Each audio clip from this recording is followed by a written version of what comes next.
Bienvenidos a nuestra mesa de entrevista en Matices. Saúl, ¿qué tal? Buenas noches. Buenas noches, Karen. ¿Cómo estás? Bien, el tema que vamos a abordar esta noche es la reforma de pensiones, una deuda todavía pendiente en nuestro país. Y para empezar la entrevista es importante que tengamos en cuenta que esta semana en la Asamblea Legislativa con 43 votos se aprobó una nueva reforma a la ley del sistema de ahorro de pensiones. La reforma lo que contempla es el aumento del 45 al 50% en el porcentaje obligatorio del fondo de pensiones que las AFP deben adquirir en certificados de inversión previsional, los llamados SIP. Así es, Karen. Y para poner en contexto, hay que decir que la adquisición obligatoria de los SIP por parte de las AFP constituye un mecanismo creado en 2006 que otorga financiamiento al Estado para que pueda pagar las pensiones del sistema de pensiones público que en 2002 quedó sin reservas. Además, hay que señalar que este sistema entró en déficit luego de que sus afiliados activos dejaran de cotizar a los institutos públicos y empezaron a hacerlo al sistema privado de ahorro. Así es. También tenemos que decir que la necesidad de reformar el actual sistema de pensiones ha sido justificada por la falta de financiamiento sostenible, la acumulación y el incremento de la deuda previsional, pero se han dejado de lado aspectos fundamentales. Por ejemplo, se ha dejado de lado la discusión sobre la suficiencia del monto de la pensión cuando las personas, los trabajadores se retiran, y también se dejan de lado otros elementos importantes como la necesidad de ampliar la cobertura del sistema e incluso la necesidad de revisar los elementos de equidad de género dentro del sistema de pensiones. Hay que recordar que desde 2016 la Asamblea Legislativa ha recibido diversas propuestas de reforma. El gobierno ha presentado las suyas en 2016, otra en 2017, que han sido contrastadas con la presentada también por la Iniciativa Ciudadana de Pensiones, una iniciativa que está conformada por el sector privado, las AFP, y un grupo de trabajadores también vinculados al gremio. Y con estos antecedentes, y precisamente para revisar las propuestas que se han presentado y además para que podamos tener claros cuáles son los aspectos que los trabajadores tenemos que exigir para que se nos garantice calidad de vida en nuestro retiro, hoy conversamos con Luis Membreño. Luis Membreño es consultor y economista. Buenas noches, Luis, gracias por acompañarnos. Buenas noches, gracias por el placer de estar con ustedes y con su otra invitada también. Y también está con nosotros María Elena Rivera. María Elena Rivera es investigadora en Fundaungo y además se ha ido especializando precisamente en el tema de reforma de pensiones. Muchísimas gracias por el espacio y la oportunidad también de compartir con todos ustedes. Excelente. María Elena, queremos iniciar con usted esta entrevista. Hemos dicho en el contexto que en el año 2002 se agotan las reservas que se tenían para el pago de las pensiones del sistema público en nuestro país, esas denominadas reservas técnicas, y a partir de eso el Estado ha tenido que contraer deuda creciente para poder pagar este compromiso con los trabajadores. La pregunta de origen es cuál tuvo que haber sido el mecanismo para poder prever, si es que existía algún mecanismo en ese momento, para que se pudiera atender una deuda que sabíamos que se tenía que pagar y evitar que el gobierno y el Estado en general tuviera un endeudamiento creciente en el futuro. Bueno, quizás en respuesta a esta pregunta señalar y retomar algunos análisis previos a la reforma estructural que se hicieron desde Fundaungo, donde se señaló que el hacer este cambio o esta reforma de manera tan brusca, pasar de un sistema de reparto, capitalización colectiva como teníamos, a un sistema de capitalización individual de una forma total, iba a imponer precisamente esta deuda que iba a presionar al gobierno debido a que, como usted ya lo mencionó en un inicio, las instituciones que pagaban pensiones iban a dejar de recibir estas cotizaciones o estos ingresos por parte de los cotizantes, solo se iban a quedar con un mínimo dependiendo de las edades que tenían y la mayoría iban a pasar al sistema de capitalización privada. En ese sentido, lo que se advirtió era que hacer esto de manera tan brusca iba a poder generar esta deuda porque ya se sabía que las reservas técnicas no iban a ser suficientes para poder hacer frente a este tipo de deuda que iban a enfrentar y que son obligaciones que ya tenían con todos los cotizantes anteriores. Cuando señala que el tema está en haber hecho una transición abrupta de un sistema de capitalización colectivo hacia uno individual, Lo que dice es que la respuesta hubiera sido, si hubiera sido de manera paulatina esa reforma, ¿es esto como se pudo haber previsto el financiamiento de la deuda del sistema público? No, y también se ponían otras propuestas de reforma que en ese momento eran pertinentes y eran válidas, como la instauración de un sistema mixto, siempre y cuando en ese momento se hubiera hecho debidamente parametrizado y teniendo en cuenta también el contexto de la transición. Ahora, nos dice, en ese momento habría sido válido o pertinente, por ejemplo, considerar un sistema mixto, pero para el 2006 el gobierno de Antonio Saca creó el Fideicomiso de Obligaciones Previsionales para responder al agotamiento de las reservas técnicas que también ya estábamos mencionando y ante la imposibilidad de pagar los compromisos que tenía el sistema público.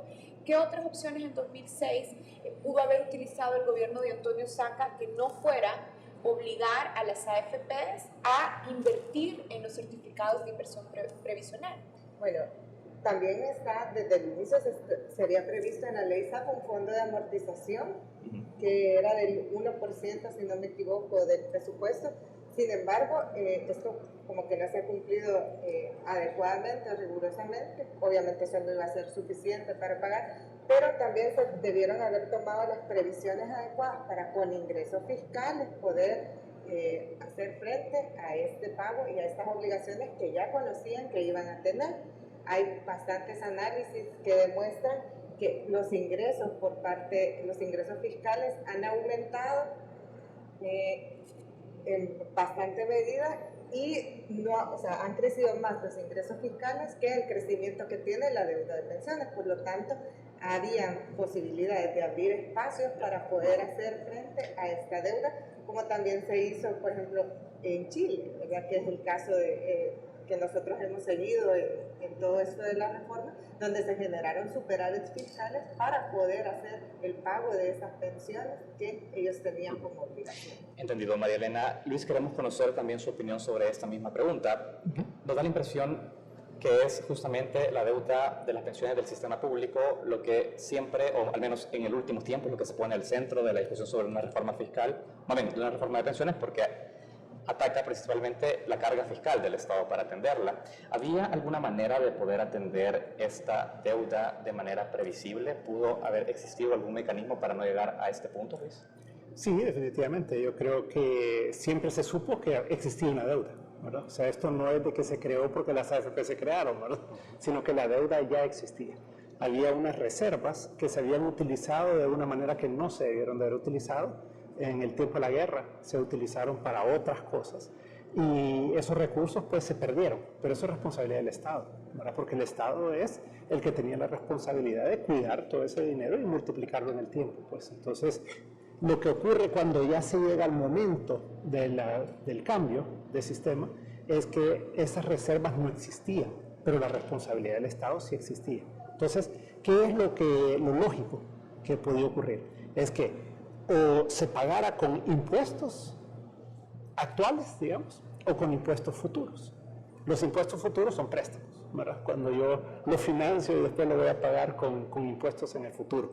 O pongo un impuesto específico u otros impuestos y con eso voy pagando entonces en el tiempo. Un poco lo que decía Marilena es eso justamente, y es que si usted ve, por ejemplo, del 2009 para acá, para no hablar de ahí para atrás, pero del 2009 para acá se ha incrementado en 1.500 millones de dólares la recaudación de impuestos.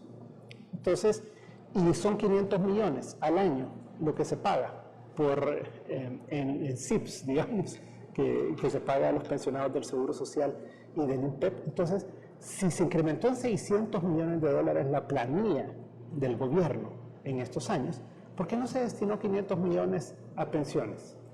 Es porque no fue prioridad. ¿Ustedes creen que vía ingresos fiscales habría sido posible prever o no llegar a este punto entonces en la deuda previsional? ¿Es eso el punto de acuerdo entre los dos?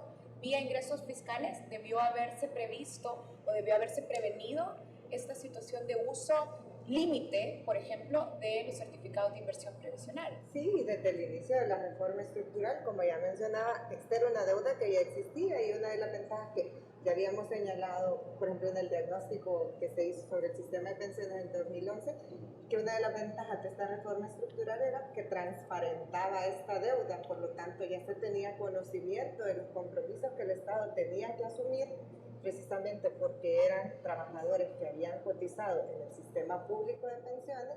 Por lo tanto, debió haberse previsto y haberse abierto el espacio fiscal necesario para poder afrontar esos pagos. Muy bien. Luis, ha pasado esa situación, usted ha señalado junto a María Elena que no se hizo las medidas que tuvieron que haberse tomado para no llegar a esa situación. Sin embargo, desde el 2006, como ya lo hemos señalado, el mecanismo es a través de un fideicomiso, a través de la emisión de SIP, que son comprados por el Fondo de Pensiones por parte de las AFP. Nosotros queremos conocer, porque sabemos que actualmente la regulación vigente permite realizar inversiones únicamente en la Bolsa de Valores local, y esto naturalmente evita que se pueda hacer inversiones de mayor tipo que generen mayor rentabilidad al fondo de pensiones. Queremos saber cómo se justificó en ese momento, o que se nos explique cómo se justificó en ese momento que solo se podía invertir únicamente en la Bolsa de Valores local sin permitir una diversificación de la portafolio de inversiones. Creo que hay dos elementos ahí.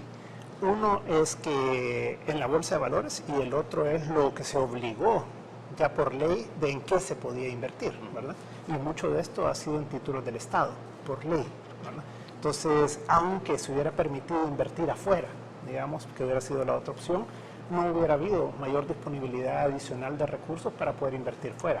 Porque primero se obligó a invertir en títulos del Fondo Social para la Vivienda, se obligó después con toda la creación del Fideicomiso de Obligaciones de Pensiones a invertir en certificados de inversión previsional que se ha venido incrementando el techo y que ahora lo incrementan al 50% del total del fondo. Y así, ¿verdad? Entonces, toda esa cantidad de obligaciones que se le han ido poniendo en el camino de inversión y limitaciones en que se puede invertir, pues ha llevado a que no hay mucha opción. Ahora, de los recursos que quedaban disponibles, por ejemplo, se buscó alternativas para invertir en el ICE de Costa Rica, por ejemplo, o en Tocumen de Panamá, que fue que se vinieron a inscribir las emisiones aquí en El Salvador, y entonces así se pudo hacer inversiones que están rindiendo un poco más del 7%, ¿verdad? Comparado al 1.25 que estaban pagando en ese momento los certificados de inversión previsional, que es obligatorio que las AFPs inviertan o entreguen el dinero de los trabajadores al gobierno, y que era LIBOR más 0.75%, y la LIBOR andaba más o menos en 0.5%, entonces andaba alrededor de 1.25, en algunos momentos 1.10. Claro. María Elena, ¿y cuál cree que fue la lógica o digamos la intención de limitar, como ya lo estaba explicando Luis, que las inversiones desde que se hizo la reforma estructural estuvieran concentradas a nivel local?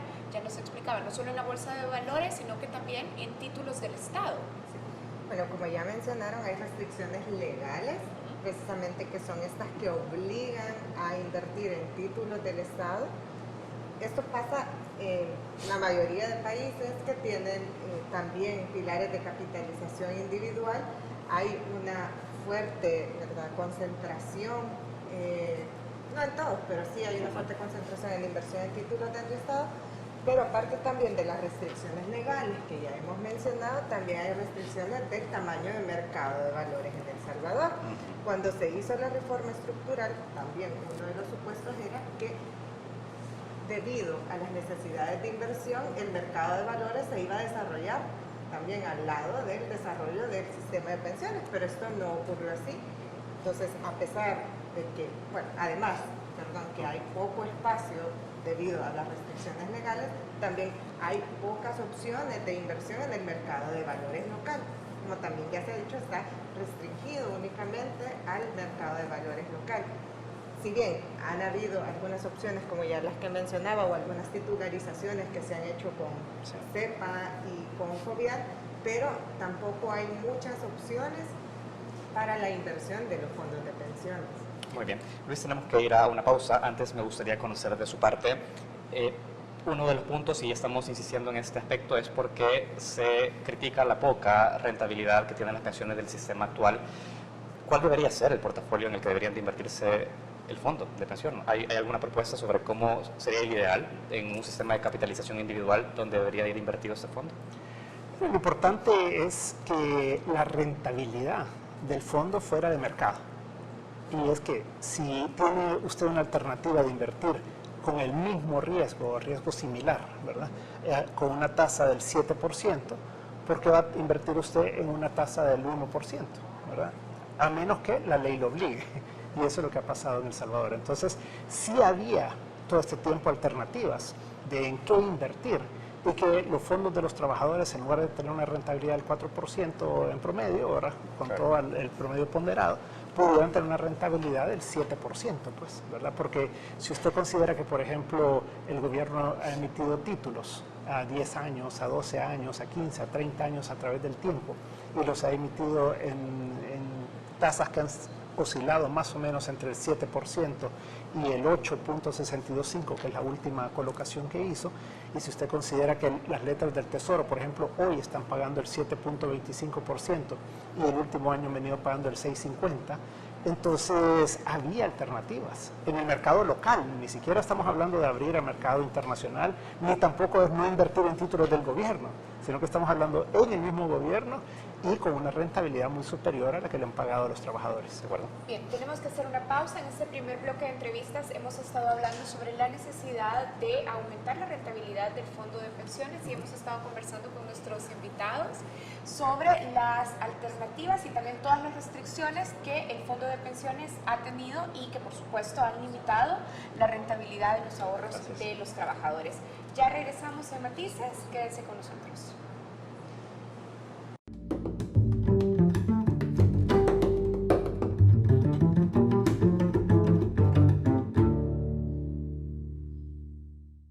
Llevamos luz para que la mañana comience, para que se alegre el día, para que se ilumine la noche. Llevamos luz para aprender, para saber. Llevamos luz para ver, para compartir, para disfrutar. Llevamos luz para vivir. En AES llevamos luz por todo El Salvador, hasta donde estés, para que tu vida brille todos los días. AES, luz para El Salvador. Tener estilo no es seguir tendencias. Lo que está de moda es no seguir las reglas. Se ve chivo.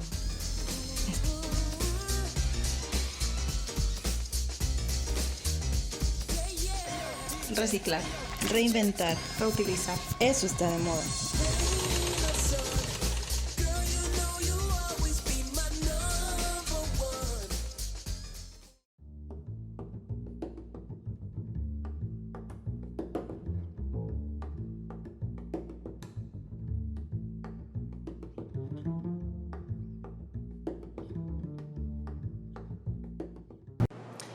Buenas noches, continuamos en Matices. Esta noche conversamos con Luis Membreño, economista y consultor, y también con María Elena Rivera, investigadora de Fundaungo.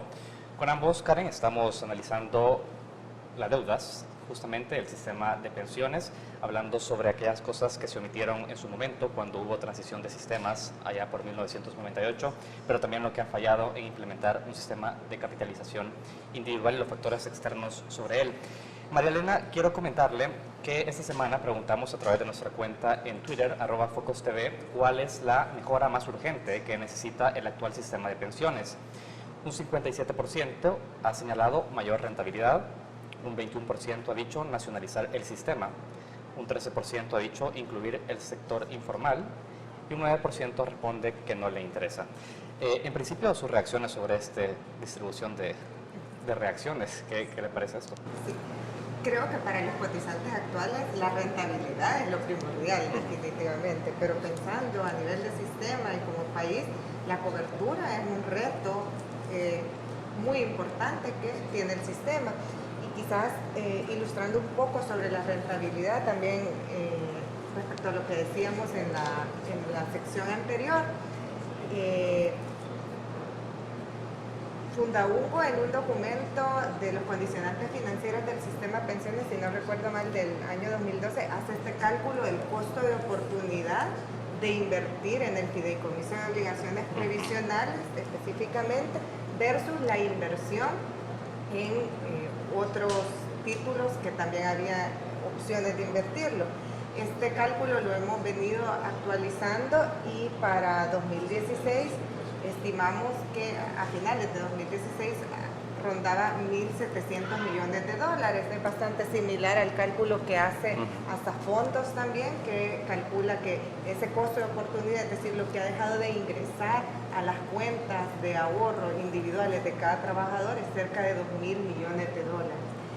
Entonces sí es bastante importante la diversificación y no seguir concentrando estas inversiones en el fideicomiso de obligaciones previsionales. Creo por eso que la rentabilidad es algo bastante importante para garantizar unas pensiones que prevengan del riesgo de pobreza en la vejez, pero como ya mencioné, también creo que la cobertura como país es el reto principal que tenemos.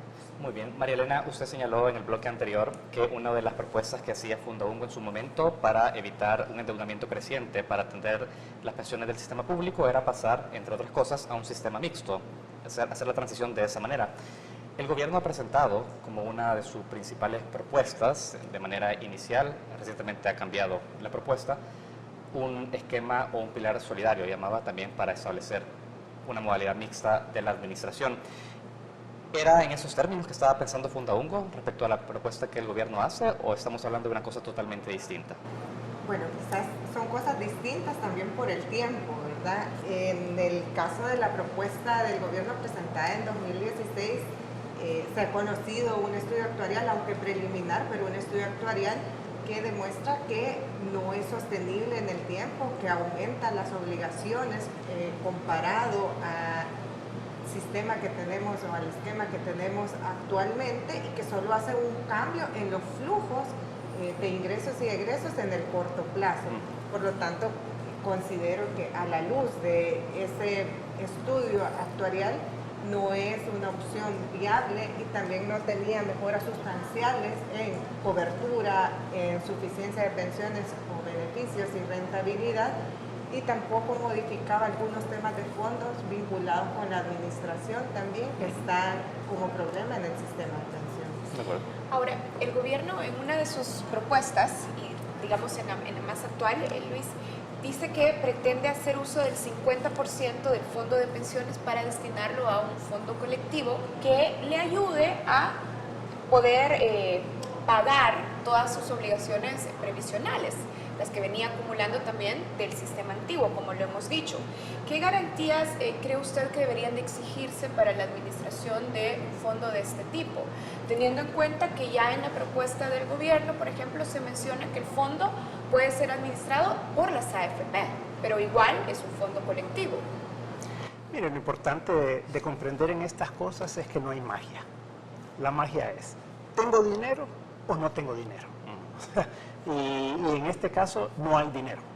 O sea, lo que ocurre es que se lleva ese 50% de lo que ya está ahorrado, que son más o menos 2.000 millones de dólares, lo que se llevaría. Eso es real, eso es tangible. Y además, lo que estipula el proyecto de ley es que se lo lleva preferentemente, y esa palabra es bien importante en CIPS, preferentemente no quiere decir exclusivamente en CIPS. Entonces, y ni siquiera 50%, 25%, 75% no deja claro, ¿verdad? Entonces, lo que deja claro es que puede llevarse otro tipo de títulos. Se puede llevar de eurobonos, se puede llevar de tocumen, se puede llevar de cualquier otro título que tenga. ¿Por qué es importante esto?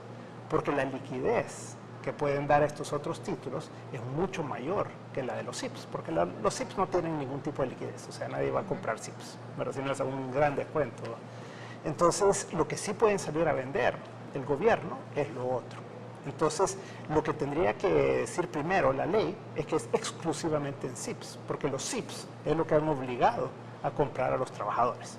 La propuesta, si no nos equivocamos, de ICP también propone un fondo de carácter colectivo. ¿Es así? No. No. O sea, lo que pasa es que son cosas bien diferentes, ¿verdad? Y entonces, solo déjeme terminar aquí un puntito y después le hago la diferencia. Y es que el gobierno, entonces, lo que hace es que se lleva realmente ese dinero que existe, o esos títulos que existen. Pero después dice, que crea un fondo y que con ese fondo se va a pagar A, B, C, D y un montón de cosas. Sus obligaciones de deuda Las obligaciones. Y entonces, pero no hay dinero después para pagar eso. Y entonces dice que el gobierno puede utilizar hasta el 5% de los ingresos corrientes, ¿verdad?, para hacer frente a esto subsidiariamente, como solidariamente, como si no alcanza, y esperemos que se alcance, pero si no alcanza, entonces puede usar hasta eso. O sea, el problema no es que eso no va a alcanzar, ¿verdad? O sea, si dijera desde el 5% al infinito, digamos, hasta que cubriera con todas las obligaciones, pues uno diría, bueno, puede ser una posibilidad, pero el tema es de dónde. Entonces, solo para puntualizar y que nos quede claro, lo que tenemos en esta nueva propuesta del gobierno es, por un lado, la creación de un fondo colectivo. Correcto. Que se llevaría o que se formaría con el 50% del fondo de pensiones, de los ahorros actuales. Correcto. Pero además se establece la posibilidad de que el gobierno tome parte de los títulos de valor que están ahora también vinculados al fondo de pensiones individuales. Siempre eso dentro del 50%. Siempre eso es... Ajá. Okay. O sea, puede tomar dinero en efectivo que no hay en las cuentas, sino que son títulos porque está invertido la mayoría, entonces puede llevarse títulos valores, ya sea así o ya sea los del Fondo Social o otros títulos en los que está siendo invertido. Y el principal riesgo que ven en esa toma que haría el gobierno para ustedes es, por ejemplo, la posibilidad de impago o la baja rentabilidad, o es una combinación. Es el impago. Es el impago. Porque lo que pasa en estas cosas es que él se lleva algo que existe, pero después deja una promesa nada más de pago. Entonces, la única forma de que cualquier sistema mixto, por aquí no le cambiamos el nombre, o sea, esto sigue siendo la misma idea de un sistema mixto replanteado. Entonces, es lo que ocurrió en Uruguay. ¿Y qué es? Es que usted tiene que tener una fuente de pago. Allá que se hizo, se incrementó el IVA, ¿verdad? Nunca le fueron 6 o 7 puntos, allá se paga 22% de IVA.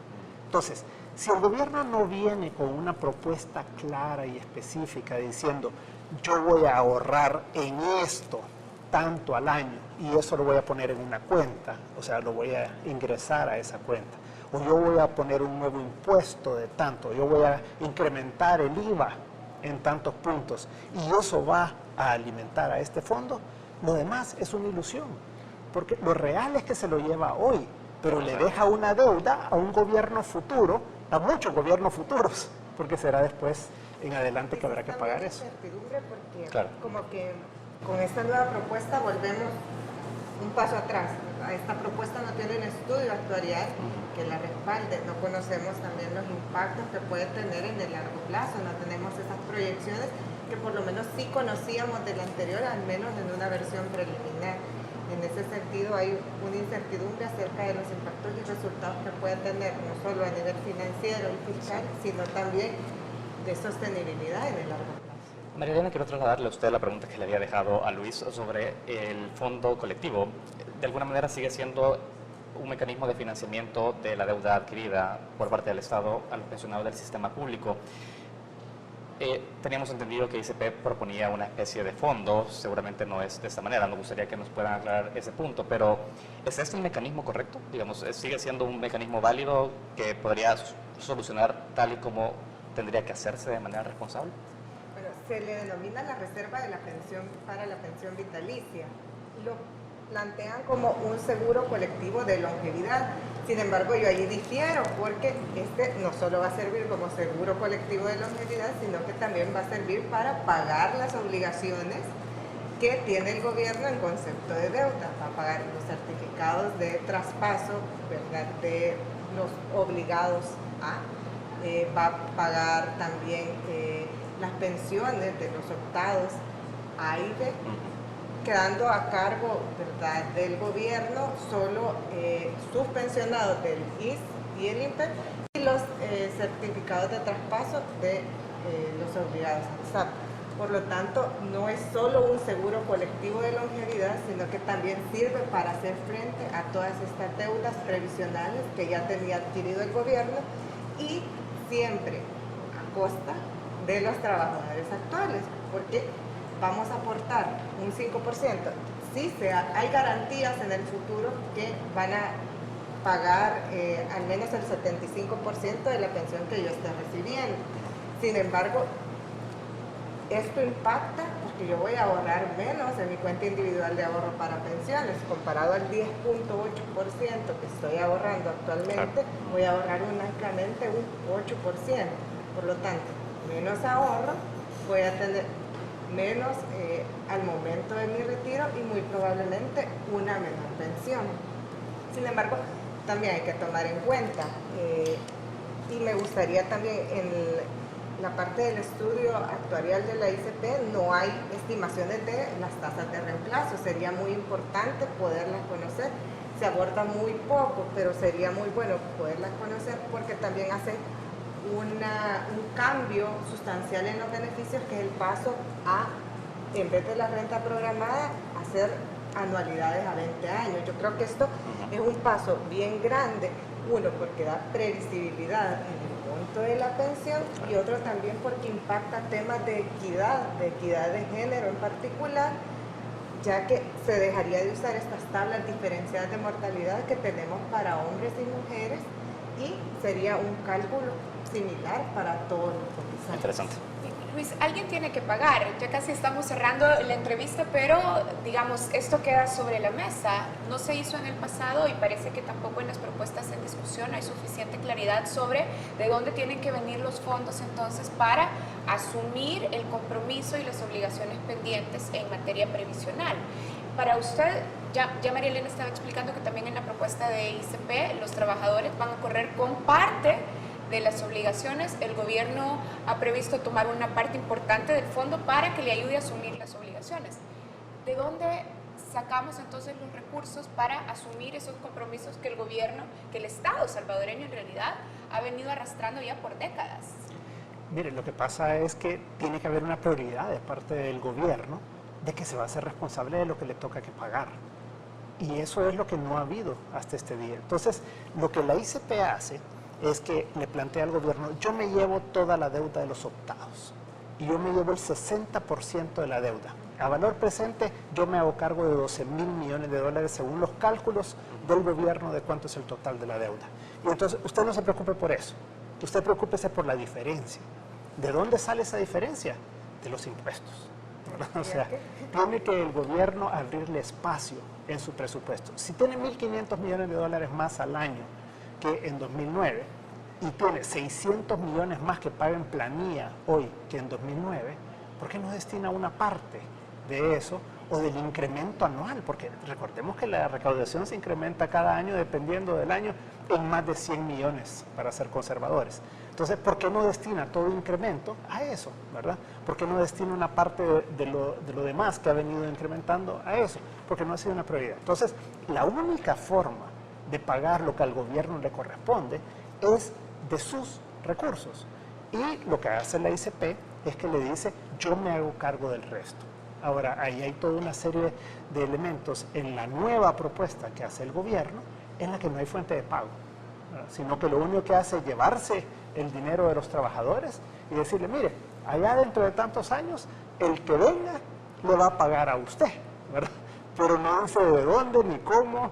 Y entonces ahí lo que queda claro es que si no hay un estudio actuarial que nos pueda definir realmente si es sostenible esa propuesta, entonces no estamos hablando en serio, ¿verdad? Uno no puede estar haciendo proyectos de ley cada cierto tiempo y poniéndolo a la discusión pública sin estar presentando los números. Aquí podemos discutir el estudio de Farel sobre la propuesta anterior del gobierno, podemos discutir el estudio que hizo el doctor Iglesias sobre la ICP y discutir con números, pero no podemos discutir de todas las otras propuestas que se han presentado porque no hay números y eso queda todo en el aire. Perfecto. Karen, tenemos que ir ya despidiendo esta entrevista. Ambos han brindado para nosotros importantes insumos para entender esta discusión. Teníamos preguntas que aún se nos quedan pendientes, pero y el tiempo nos complica. Claro. Bueno, los vamos a volver a invitar y queremos agradecerles a los dos, tanto a Luis Membreño, economista y consultor, como a María Elena Rivera, investigadora de Funda Ungo. Gracias a ambos. ambos. Muchísimas gracias, un placer compartir con ustedes y felicidades por este espacio. Muchas gracias. Bueno, gracias a todos los que nos estuvieron acompañando y recuerden que ya regresamos con más en Focos. Ya volvemos.